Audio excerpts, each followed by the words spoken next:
This is VOA News. Reporting by remote, I'm Joe Ramsey. A United Nations court has convicted two former allies of late Serbian President Slobodan Milosevic of aiding and abetting crimes committed by Serb paramilitaries in a Bosnian town in 1992. However, the court in The Hague says there's not enough evidence to convict them of other crimes in other towns and villages in Bosnia and Croatia, as the former Yugoslavia was violently torn apart in the early 1990s. The two were convicted Wednesday of aiding and abetting the crimes of murder, deportation, forcible transfer, and persecution, and each sentenced to 12 years in prison.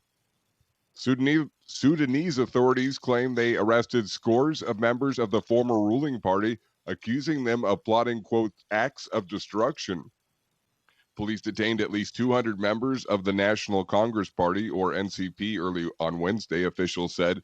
The 32nd anniversary of the coup that brought the party's former leader, ex-President Omar al-Bashir, to power.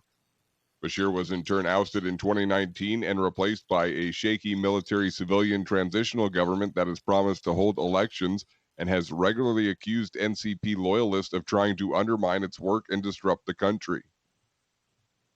A televised phone-in with Russian President Vladimir Putin Wednesday was targeted by quote-unquote powerful cyber attacks, according to the state-run network which broadcast the event. The annual session with Putin sees the president field live calls from Russians throughout the country.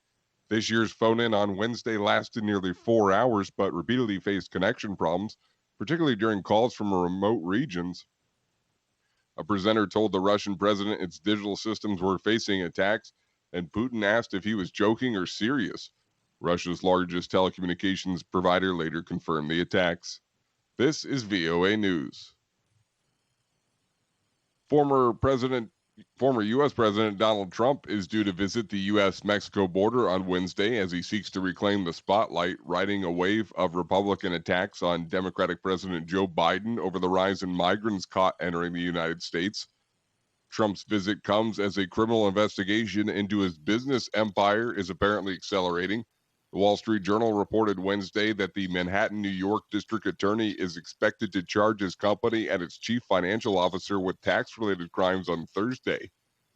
Since taking office 5 months ago, Biden has reversed many of Trump's restrictive policies and pledged a more humane system. He halted construction of Trump's signature border wall and ended a program that forced tens of thousands of migrants to wait in Mexico pending resolution of their U.S. asylum cases. The head of the UN's World Food Program warned Wednesday there could be, quote, unprecedented famine of biblical proportions in dozens of countries without further action to address food shortages. WFP Chief David Beasley said world leaders had stepped up last year with funds to help those already struggling when the coronavirus pandemic hit, but must now do so again. He says there was thought that COVID would be in the rearview mirror by the end of 2020, only to see it recycled with Delta and other variants taking place. The program won the Nobel Peace Prize last year for its work, and this year it's appealing for $6 billion to help 41 million people, it says, on the edge of famine in 43 countries. It says famine-like conditions already exist in Ethiopia, Madagascar, South Sudan, and Yemen, while Nigeria and Burkina Faso are of particular concern. Aid agencies say food shortages driven by conflict, climate change, and economic shocks have been exacerbated by the crisis of the coronavirus pandemic. Myanmar's government began releasing about 2,300 prisoners on Wednesday, including activists who were detained for protesting against the military seizure of power in February and journalists who reported on the protests, according to officials. But it appears not all activists and journalists were freed. Myanmar's deputy information minister earlier said the released detainees were, quote, those are who took part in the protests but did not take part in the violence, who did not commit crimes and did not lead riots.